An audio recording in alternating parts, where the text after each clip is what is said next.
screen. All right. What is up, everybody? David, a.k.a. That Beard Guy, Kansas City here on what is the alpha episode of the Titan series. A couple of gentlemen in the room with me. As most of you know, this is Tyson, a.k.a. Faithfully Bearded. And the man below us is one of the pioneers of the beard game as we know it today. So everywhere, and we're going to touch on a lot of different things, from the Beardbrand humble beginnings to what it's become to the Alliance. It is my great pleasure to introduce you guys to Eric Bandholz. What's going on, Internet? So the Titan series, guys, is just a way for us to give back and go back into kind of how everything started. So I figured for the alpha episode, why not go back to the very beginning, I guess, as you would call it. So I remember the first time I saw the Shark Tank episode with Eric and bringing up the Beardbrand and talking about the community, right? I think the question you asked Damon was, what were you doing at a certain date? And you were like, me? I was at a beard convention, meeting a bunch of guys and kind of bringing the stigma, if you will, of the beard game out of bikers, which there's nothing wrong with that, or hippies, and there's nothing wrong with that, bringing it into a new light with the urban beardsman. So if you don't mind, Eric, can you tell us a little bit about like what you found in the community and what that drive was to bring Beardbrand into the light? Yeah, so you probably said it better than I could. We were talking before we went live. You know, Tyson's a bit of a tech geek, and I kind of am too. I used to be, I used to work for Dell Computers here in Austin, and then life kind of took me around. Ended up being a financial advisor for a period of time, and in this like corporate environment, you're always pressured to look a certain way, and you know, I didn't like that. You know, I kind of wanted to represent my own style and look, so ended up essentially quitting working at the bank and growing my beard out. And at this time, I was trying to start up a different business at the time, like a design business. And I go to the events and I'd get called Duck Dynasty or ZZ Top or Grizzly Adams. And like you said, those are gnarly dudes. They're like way rad dudes. But dude, I've got like the softest hands you can ever imagine. Like, hands were made for keyboards. They were not made for like wrenches or anything like that.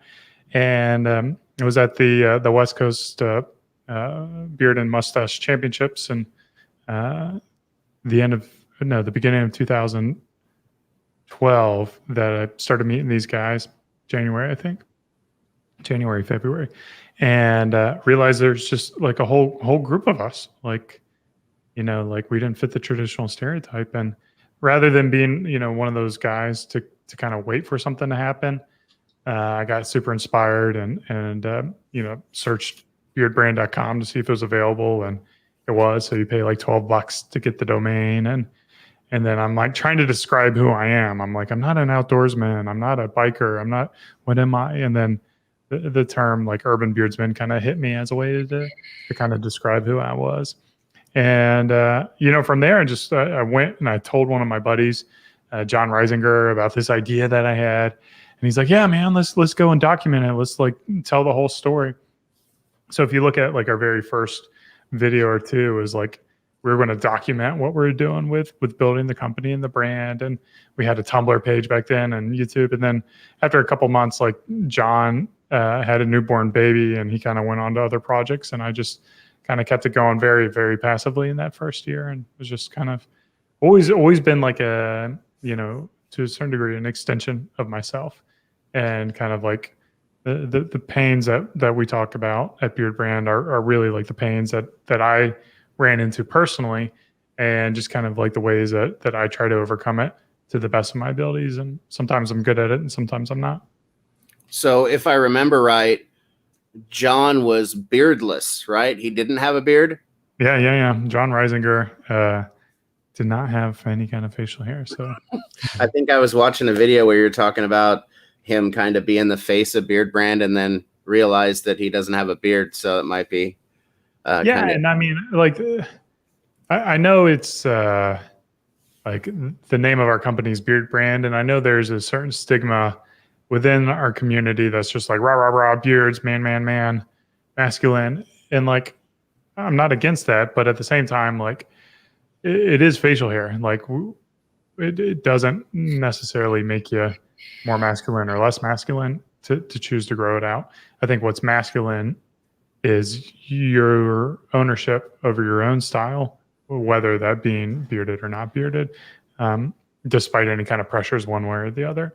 And we've kind of always wanted to, well, I wouldn't say always, but we've tried to spread that mission, because a lot of guys, you know, like, I don't know, I've not always had a beard. I prefer having a beard, but you know, like when I shave it off, does that mean I'm no longer like all of a sudden I was super masculine, and then I shave it, and then all of a sudden I'm not masculine, and then I grow up? Yeah, that's silly. Like you're the same person. But I don't know. It's just kind of a little side tangent. I think I don't think I know. That's actually a really good description of, I think, anything that we do as guys. You know, like for me, my YouTube channel, Tyson's YouTube channel, the other guys that are in the room, Mo the Bearded Shark, Matt the Sports Beard, all those guys, No BS, who you've worked with before. All of our channels are so different because they're all an extension of ourselves. So that's a really cool like model to go into for anything, especially for a business. So Beardbrand's up off the ground. It started, got the $12 website. You can't even get a website for $12 now. It's $18. You gotta go to namecheap.com. Right. Oh, okay. Yeah. Okay. Dude, come on, man. I'm going to save you $6. Yeah. Perfect. Take that advice. The one thing you leave with is the advice from Eric Bandholz today. Namecheap.com. You can save $6 on domains. Absolutely. So Beardbrand's coming up. I'm sure some R&D into products. Another big thing for guys, especially, I think, in my opinion, definitely, is scent, right? So you've got the silver line, the gold line, then the white line. Mm-hmm. I am lucky enough to have most of the gold line and one of the silver. In case you guys didn't get a chance to get it, I did purchase the mullet kit, which came with about everything you could possibly need, including these awesome. Dude, you look so dope. It reminds me of like the 90s Bret the Hitman Hart, Ultimate Warrior type deal. Yeah, that's. You should just wear those nonstop on your channel. That could be your new thing. Oh yeah, I actually thought about ordering a couple more pairs in different colors but they're sold out of everything. Yeah, you can't get anything. Like the 2000s are out, the double wides are out. I mean, those guys, yeah, they did their thing. Yeah, so bringing the scents in. I have two of my favorites sitting in front of me. Tree Ranger, which is amazing. And if I remember right, one of your best sellers, right? Yeah. That's yeah. We can talk a little bit more about that in a little bit. And then Temple Smoke, which is just, for me, when you talk about a manly smell, like that is like a dark, beautiful, awesome smell. And then you've got, of course, Four Vices and Old Money, which a lot of people love Old Money. So what was kind of the process of choosing kind of what scents went where? Yeah, you know, just to add on to that real quick, sorry.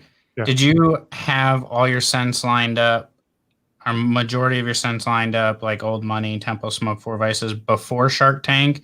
Or what did you have rolling in as a company before the Shark Tank thing happened? Yeah, so I'll go on a long tangent about fragrances, and this is going to be nice. That's what we need. You tell me silently. So the history of our fragrances, and kind of going back, we started even more history. We started Beardbrand, not even with our own products at first. We started with you guys know the Bearded Bastard. Yeah. Great man. I don't know if you've reviewed his products or not, but he's got great taste in products. And so we started selling with him first, and we knew we always wanted to develop our own products, and then eventually did several months later. And what we decided was we wanted a product line to work in harmony with Jeremiah's because we wanted to carry both of them. And Jeremiah's beard oil is a little, to my, well, it's just like a little more viscous, a little bit like heavier, a little bit fuller type of oil. And we wanted something a little more on the lightweight side. And then the fragrances, he's got great fragrances. So we wanted to keep like the strength of the fragrance approximately the same, maybe like dial it down a little bit, a little more chill. And so that's how we kind of developed our product, was to work in harmony with Jeremiah's in those early days. And we didn't really know what was going to work. This was 2013, and there's no one making beard care products except for Jeremiah and Dude Number One. I don't know if you guys heard of them. They're like one of the OG beard oils as well. So it was like those two guys. So what we did is I have two business partners, Jeremy and Lindsay. We each had a concept for a fragrance. And Jeremy's concept, he liked tea tree. He's like, I like tea tree. Let's do a tea tree one. He's like, yeah, man, it's great. I got American Crew, tea tree, whatever. So like, okay, we'll do it. And then Lindsay is like, I want this kind of like citrus clovey one. So we're like, okay, yeah, that's great. And that's where Spice Citrus came in. And then I had a buddy in Spokane, Matt Ugaldia. And he's a forester for Washington State. And if you've watched enough of my videos, I'm kind of like dyslexic and I can't remember things, can't speak right. And I was at the Spokane Beard and Mustache event talking to Matt, and I'm like, what do you do? Like, I literally like, what is your job title? I cannot remember. You're like some kind of like tree ranger or something like that. And then I was just like, like, of course, this word's never been uttered before in the history of mankind, like tree ranger. And we're all just like busting up laughing, like he's some kind of tree ranger. So if you ever like actually think of the name, like, what are you, a ranger of trees, but we just like, ever since then, I'm like, man, that's a really cool name. So speaking of domains, we got treeranger.com. Oh, really? Yeah. Like I said, like that word those two words had never been uttered, back to back before. So I came in with the tree ranger concept of like having something like really forest oriented, a lot of different trees in there, really focused on that. And then we each formulated them. We put on blindfolds, and then we smelled like, so we didn't know whose formulations we liked. So Jeremy, Lindsay, and I, and me, the three of us, we all made our version of Tree Ranger. We all made our version of Spice Citrus, and we all made our version of Tea Tree. And then we put on blindfolds and voted on them. So that's how we kind of came up with the fragrances for those. And then to answer your question about Shark Tank, so we started with the silver line, and then from there I think we went with blank slate after that in the white line to have like just a fragrance-free one. And then after that, we came out with Four Vices. Four Vices was our first gold line, and that's another good story about fragrances. And I think we had all 5 of those fragrances by the time we launched on Shark Tank. Nice. No BS Matt is in the comments and says, good to see you, Eric. Yeah. Good old Matt.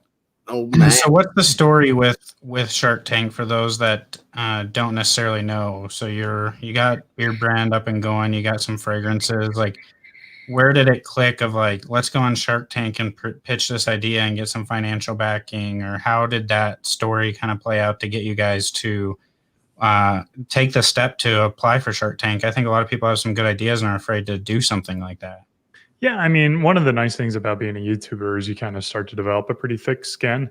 Like I'm sure you guys have seen it all. It's like, so I've kind of like, even though I've got this weird balance of like, I really care what people think and they say, and I really want to make people happy, but also I'm kind of like this like dumb dog that's been kicked so many times. I just go and do things, and like I don't learn my lesson, so I just go and I say these like stupid, totally insensitive, like unempathetic type of things. And then I'm like, oh, why do you hate me? And it's like, oh yeah, because I said something I probably should have not said.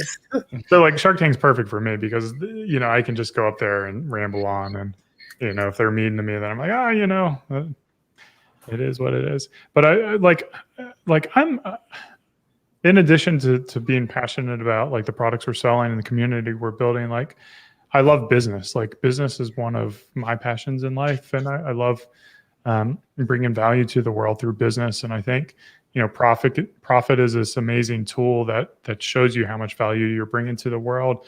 So if you're really, really enhancing a lot of people's lives, then you'll have that indicator to tell you to continue on. Or if you're doing something that's not profitable, where you're wasting a lot of money or wasting a lot of time and energy, then it tells you, hey, let's do something that is more beneficial. So business is super cool for me. And at the time, like we said, like the beard care industry was completely novel, never been created. No one was really doing it. There's the Bearded Bastard. There's, like, what is it, MCMT or something like that, who makes Dude Number One. And then there was us, and we were like focused on beard care, like beard is in our name. And I thought that was like anytime I pitched like our products or talked about our products to friends, they're like, yeah, you should be on Shark Tank. You should be on Shark Tank. I'm like, okay. I'm like, we'll apply and we'll give it a shot. And I respect the sharks up there and would have been happy to do a deal with them and build a partnership and try to bring the community to a larger space and help out more guys. So I'm kind of a YouTube nerd, but I was watching a video today where you were two things that I thought were hilarious that people I don't think realize is like the actual amount of time you were filming on Shark Tank. People see that little 8 or 9 minute segment and it's really like a 45-minute deal. Yeah. So I can only imagine that. And then just some of your older videos, like I'm a big fan of the Connect videos, like when you are reaching out, like some of the stuff that you've shared through YouTube is a lot more than just, oh, hey, we make beard products or we're men's grooming. Like, I think it's kudos for reaching out and talking about the difficult things in life or when things weren't so great. Like right now, I guess I just happen to know from listening to not only your videos, but Aaron Marino, Alpha M's podcast, talking about how much you are enjoying not being able to travel or go rowing, right? I know that's... It's been a tough quarantine for me. I'm an extrovert, so I like being around people, and I miss my hugs and my high fives and my handshakes and, or just sitting in a room indoors with someone. Like I miss all that, and of course, like as much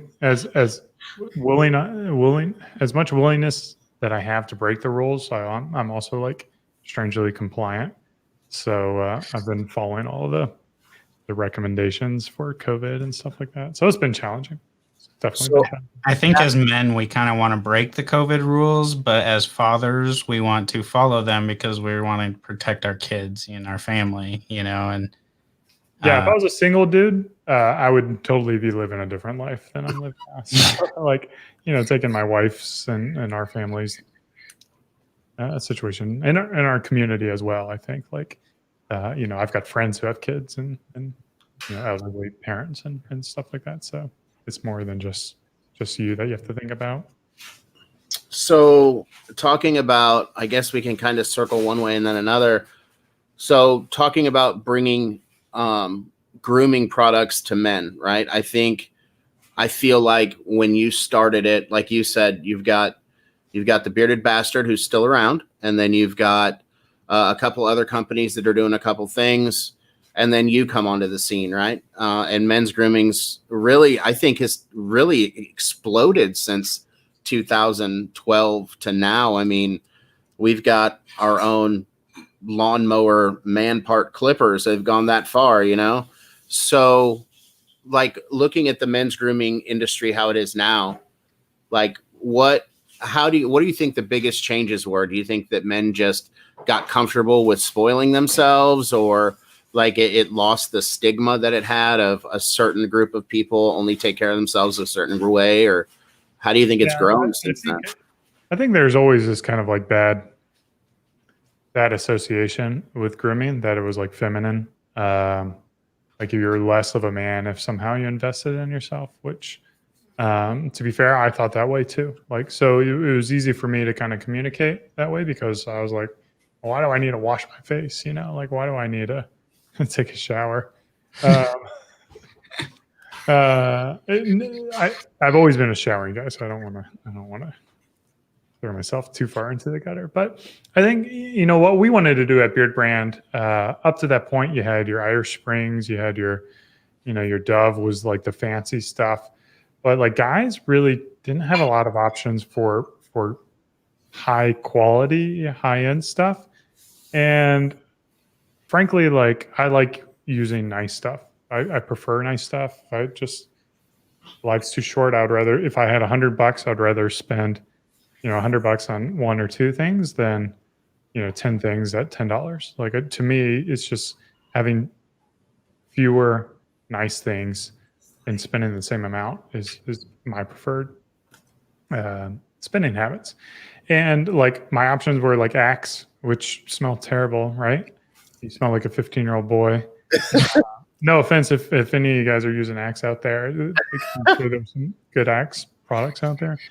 But it was just like, I don't know, like you kind of get to this point in your life and you're like, dude, I don't have to drink, like keg night at the bar to get my beer. I can have a nice beer. I can have a steak. I can treat myself well, and I can enjoy. I can use the money that I've worked so hard to earn to enjoy life. And like grooming for me personally is you have this 5 to 10 minute routine in the morning that lasts all day long, and it gives you this like boost. So we just wanted to help guys see like you can really kickstart your day feeling super dope by just spending extra time. And it's not like for some guys they don't enjoy that. So if you don't enjoy it, you don't enjoy it. But like to me there's a lot of value in just like investing in yourself and feeling good and stepping out the door and kind of like kicking ass. And if not, just like having a good smelling beard. Like, yeah. And I mean, I really think I am of the opinion, I've been clean shaven and I've been bearded. I'm almost a year into my beard now. And I just can't imagine, it just, the expression of the beard is just so cool. Cause I think I know it's still the same stigma when I walk into a room. It doesn't help that I'm covered in tattoos. So I'm sure Carlos probably gets, I don't know. He's in the UK. They're pretty polite over there. Well, and he speaks all weird too. So nobody knows what's up with him. That's a question I want to really revisit because but I still get it. People think I'm a biker or whatever. And then I walk by smelling great and it changes the whole conversation. Like somebody sees me whip out a beard comb and they're like, wait a minute, you have a comb for your beard? Yes, I have a comb for my beard. But Tyson, I know you have some questions and I've been talking the whole time. So I'm gonna let you get in here for a minute. Well, I feel like I asked the weird questions. So Shark Tank, I'm still like, I'm going through a timeline in my head, I guess, and I'm still at Shark Tank. Somebody in the comments asked, who was the toughest shark to pitch to? And then the second part of that question would be, years later, are you still in contact with the shark that took your offer? Do you ever see yourself, like, would you ever want to be on Shark Tank as a shark if they invited you on to do something like that? Yeah. So, well, a couple things. You have to have a strategy when you're on that show. So our strategy was to specifically target Damon. We felt like what he built with Fubu was in line with what we're trying to build at Beardbrand, and we wanted to leverage his expertise and kind of building a lifestyle brand. So like what the other 4 sharks said, had impact, and we were to consider it. We really wanted to play favoritism towards Damon. So what happens is when you give your pitch, all 5 of them will start asking questions, right? And this is the thing that you don't see by watching the show. So whenever you watch a show and you see an entrepreneur who's like kind of looks lost, like they can't handle the question, it's really they're just trying to figure out who to reply to. But by having that strategy, we would just give preference to Damon, right? So if all 5 asked a question at the same time, we would reply to Damon first. And then, if it does kind of get into like a less of like a hyena infested, type of thing, or a Shark Tank, then you could have a little more dialogue. And of course, none of the sharks made an offer, but I feel like they were pretty complimentary to what we were building at Beardbrand, and they weren't really mean. Like Mr. Wonderful said his typical tropes and whatever his sayings were, but I just kind of that's who he is. That's the character that he is on Shark Tank. So it didn't really bother me. So I had fun with it. I had a smile on my face during the event, and I knew our numbers. Like we had really good numbers, and we were growing, and we were organic. So I had a lot of confidence in the show that maybe some other people who are pitching they don't have that same kind of confidence. So someone are you going to take the question? No, go for it. So somebody just asked, any plans on adding the silver or gold line to the big box stores? No. Well, the big box stores, no. So our major retailers like Target will carry our white line.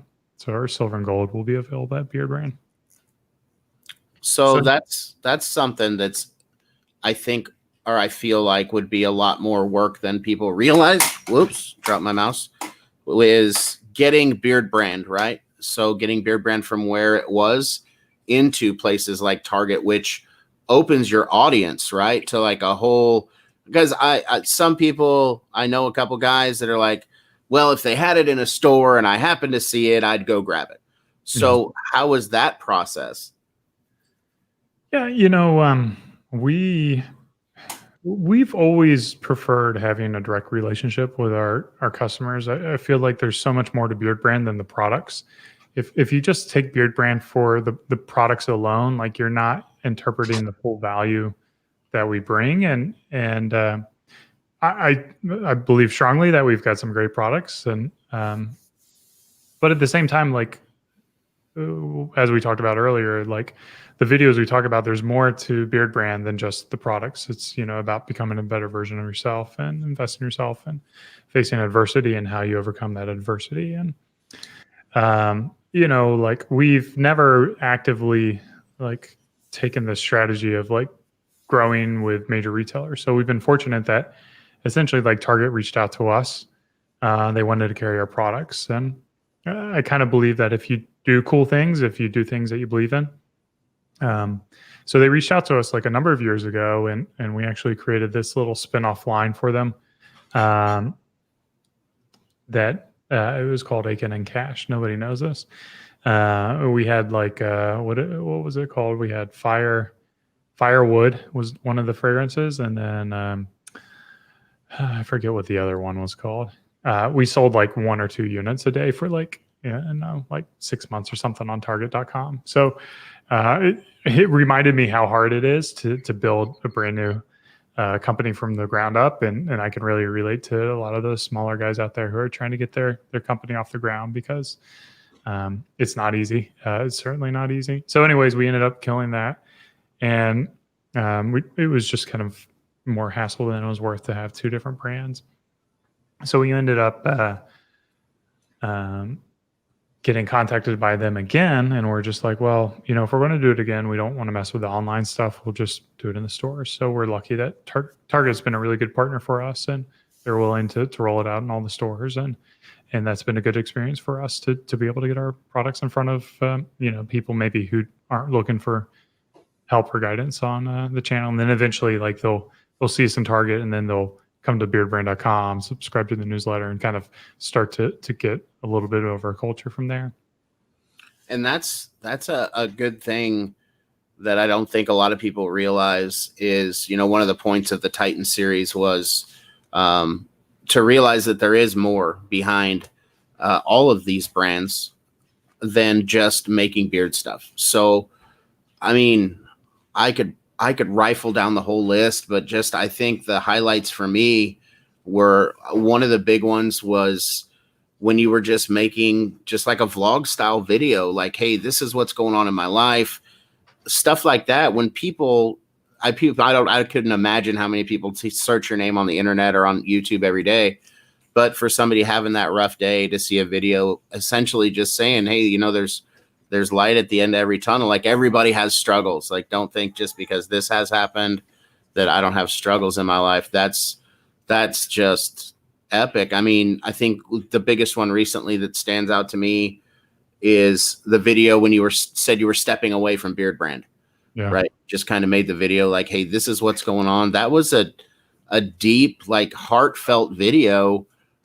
Stepping away from what I can only imagine is very much like another child, you know, building Beardbrand, watching it grow up, to step away from it for a great reason, I might add, for your family, you know, making sure you're around for them.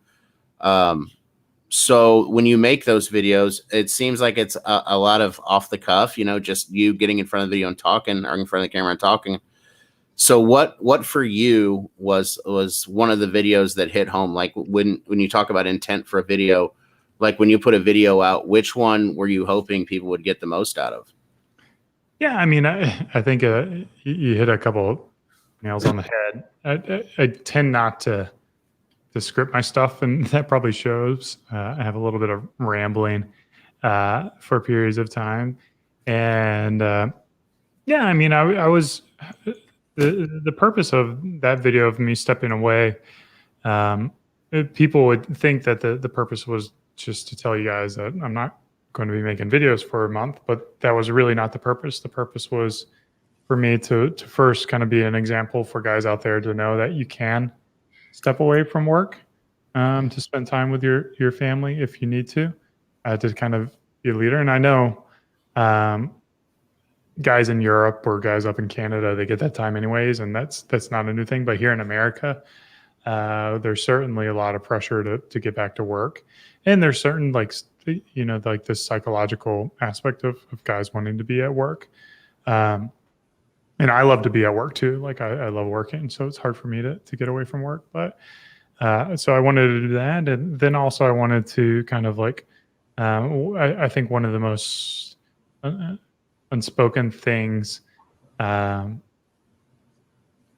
is infertility. I think a lot of people, especially our age, struggle with infertility, and you can't really talk about it.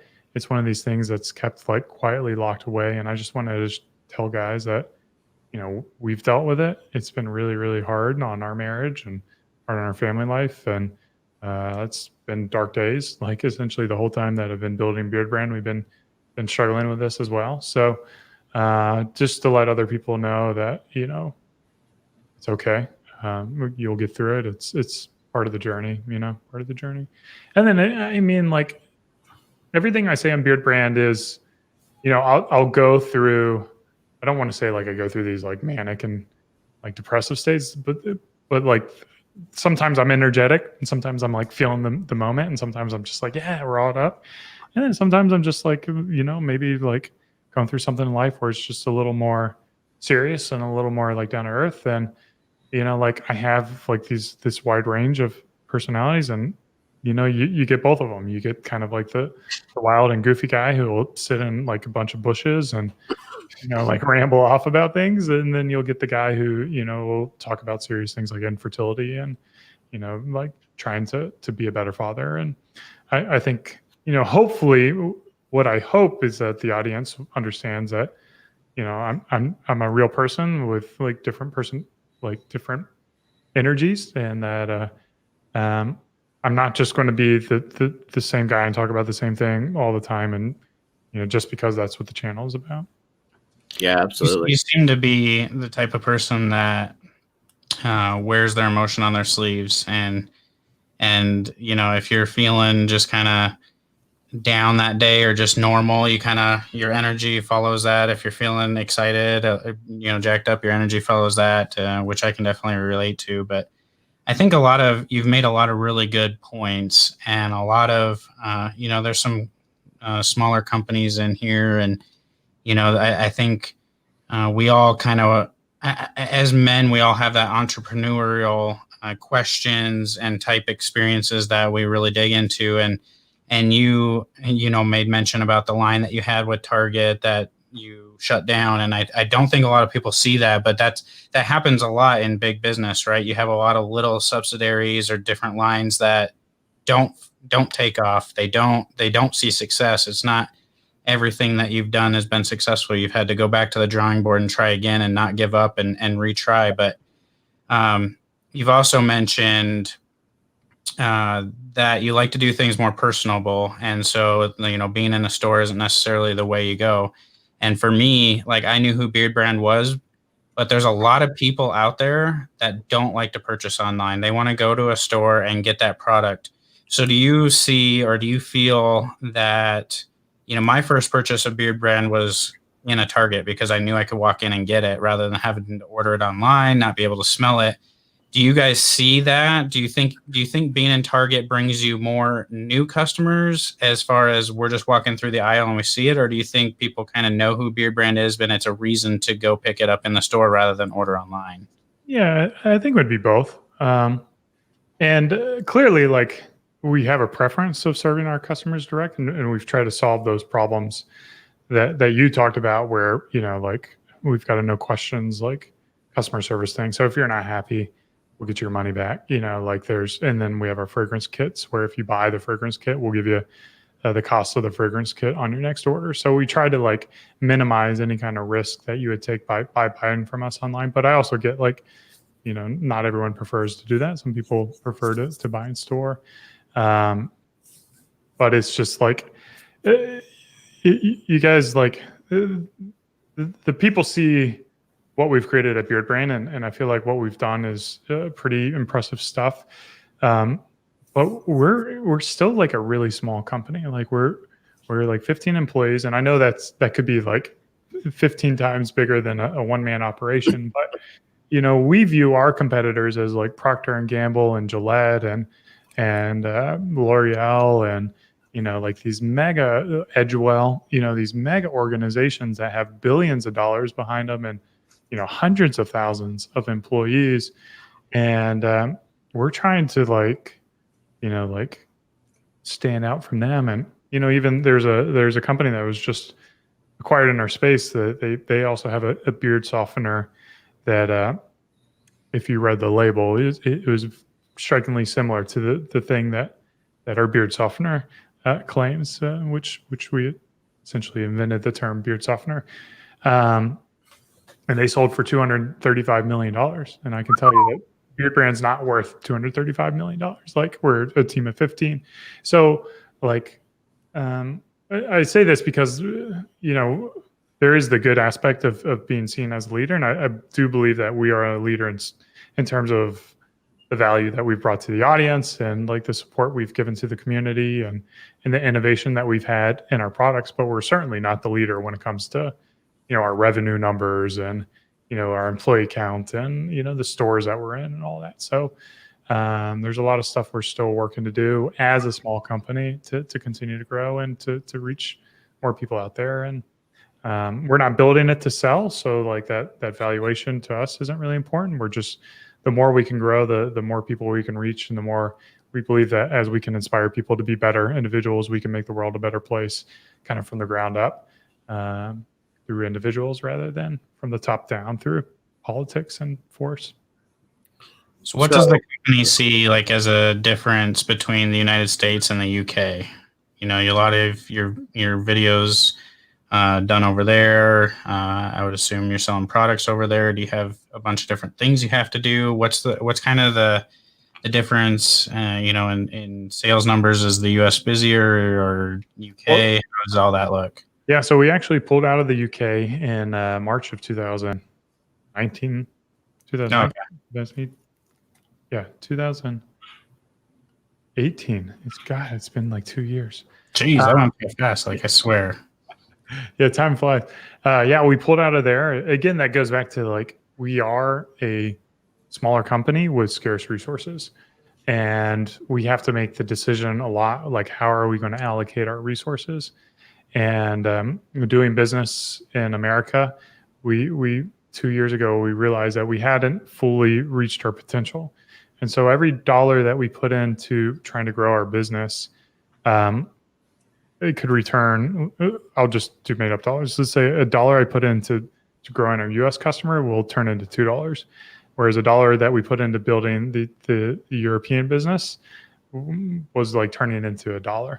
So like you're just essentially losing money. Now, the goal is to grow the business to where we would have more of a scale to serve our European customers better and to re-enter in that market. So the costs of doing international business as a small guy, if you're like a one-person shop or you're doing a couple $1,000s a month, you can kind of like fly under the radar of like the governing bodies of the EU.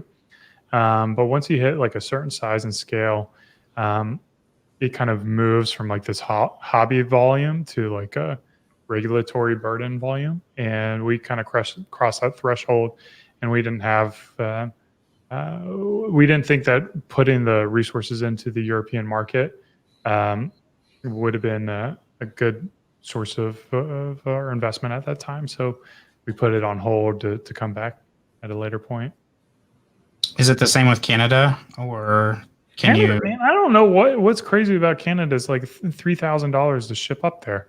Like, if I sent a comb up to Canada, it would be like $35. For real. But yeah, I mean, we ship to Canada directly from our fulfillment center, but we do ship to Canada.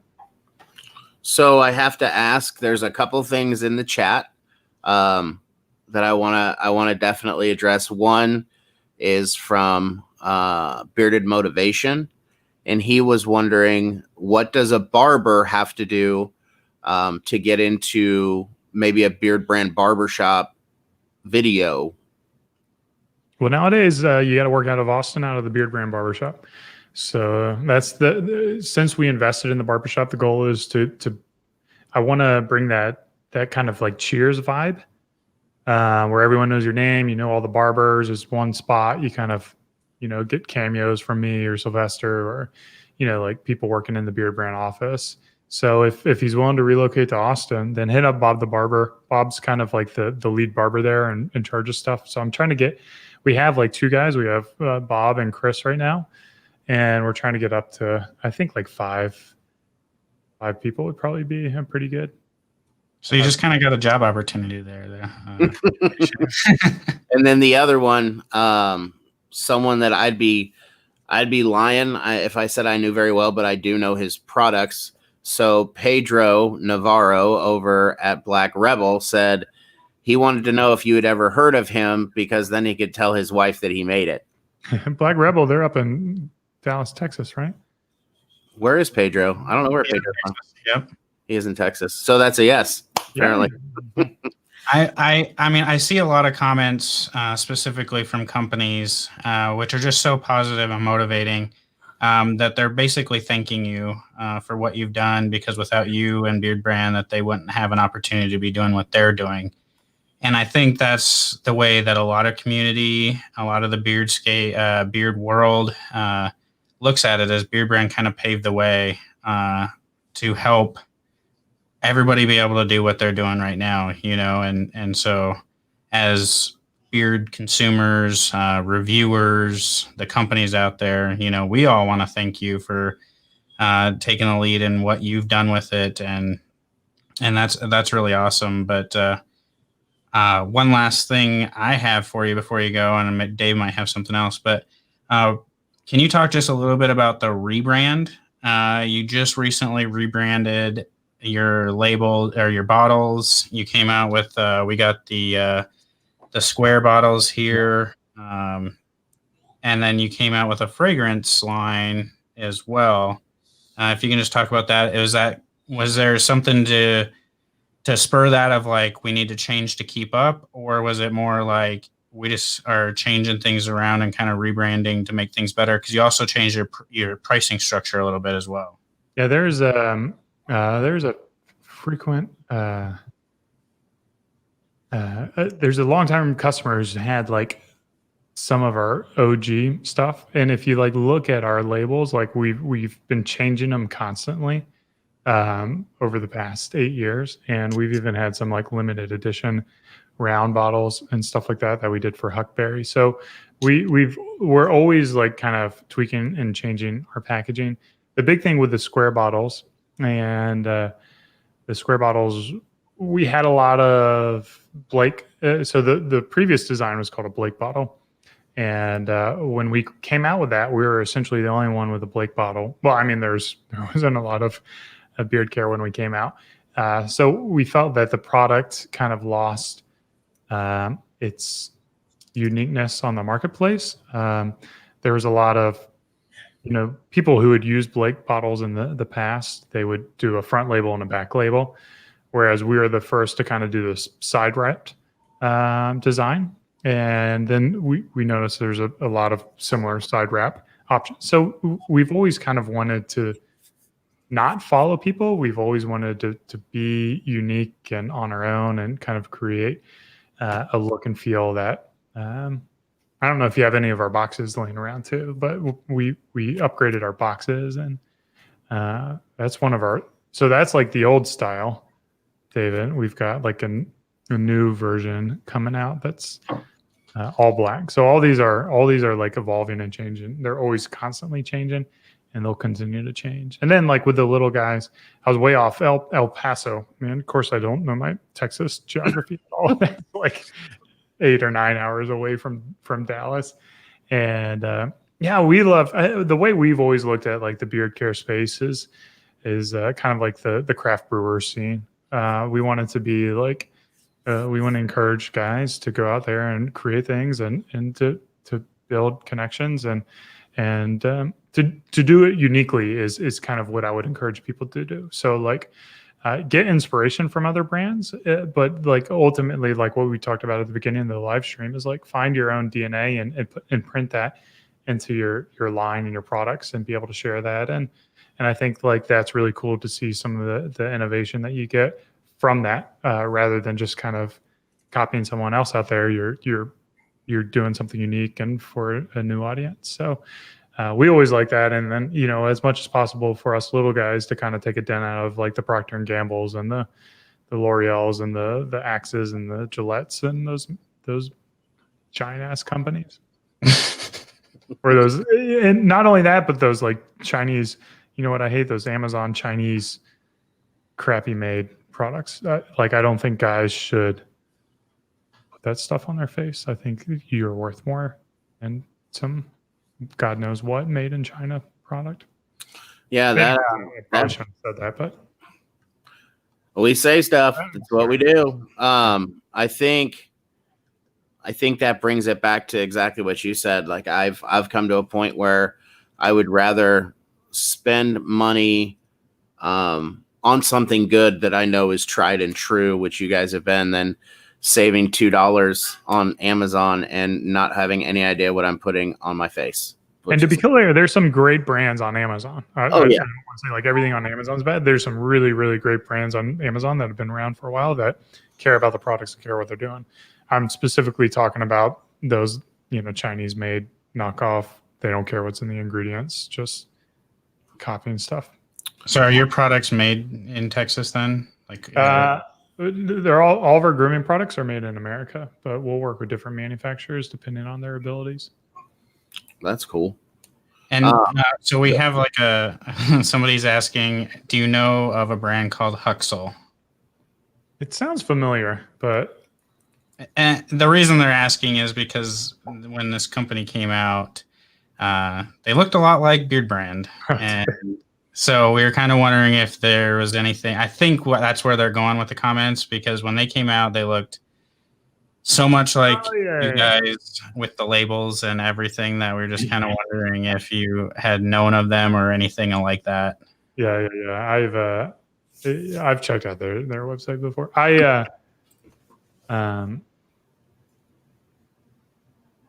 Yeah, there's plenty of companies. I try to, as much as like I know there's going to be people who are heavily inspired by the work that we do, I try to be customer focused.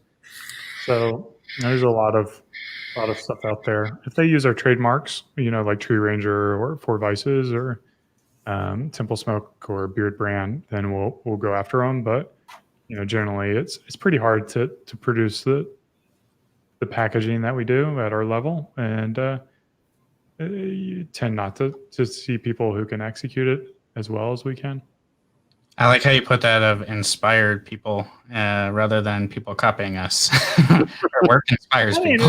Well, you got to give them to be fair, I should give them the benefit of the doubt too, because maybe they created it in their own little bubble and they weren't aware of Beardbrand. So I don't know. Like it's a little, yeah. Who's your favorite? I don't mind competition. I just want to make that clear. I think competition's what makes us all better. I'm a big fan of it. I'm a big capitalist, so Yeah. love competition. Who's your favorite football team? Yeah, not the Packers or not the Patriots. not the Patriots, I should say. The Packers aren't bad. Yeah, the Patriots, no. But I'm a Carolina Gamecock. So Stephon Gilmore is my boy, even though he is with the Patriots. But I was happy to see the Chiefs win a Super Bowl. I like Andy Reid. Yeah, Andy Reid, great coach. I'm a huge Chiefs fan. Dave's a huge Chiefs fan. So yeah, we were very happy for that one. But. Are you a Royals fan too? Unfortunately, yes. Yeah, Whit Merrifield, he's another Gamecock. So he's I like to follow where the Gamecocks go and keep an eye on all that. Yeah, I was actually looking at that's University of South Carolina. Yeah. Yeah. So I was looking at because when you hear that like Gamecock, sometimes I think of like the shuttlecock. It automatically goes in my mind. But looking at that is probably that's one of the coolest like mascots I think I've ever seen. Yeah. So it is like there's a lot of history with our university. I'm very proud. So if you can be a fan of the Royals, you could probably be a fan of the Gamecocks. If you just love like disappointing seasons and I've been losing to your rivals, and I've been a Chiefs fan my whole life. So losing is I'm used to it. Yeah. So all right, one last question for me, and then I'm gonna stop because I know you only got an hour. What's next for Beardbrand? What's your vision going forward? Any new scents, products, or are you guys just big picture focused moving forward? Yeah. To answer a further question, you also talked about the fragrance. One of the things that we've been in the works with for the past, really 5 years, is trying to end scent confusion. And scent confusion is this thing where you put your Pantene Pro V in your hair, and you've got your favorite beard product in your beard, and then you're using your Irish Springs bar soap, and then you've got some, whatever cologne. What we want to do is give the guys a family of fragrances that work well together, or the option that they can use the same fragrance from literal head to toe. So we came out with our shampoo conditioner. We'll have that line completed in the coming months, and then but we just came out with the fragrance, the Gold Line fragrance, a few months ago. So that was a big part of that, was to have a fragrance for you. And then there's one money, you can just spray it right on right here. Yeah, whenever you need a hit. Yeah. And then so we do have another grooming product that I'm sure a lot of people who are regulars kind of know what it's going to be, but that will be launching in October.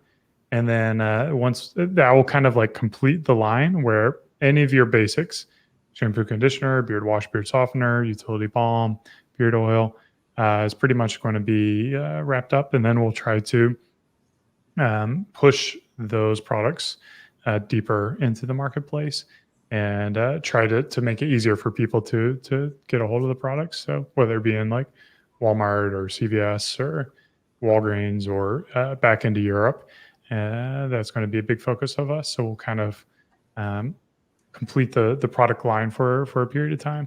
And then there's always, I can't, once that gets done, I think we might move towards limited edition fragrances.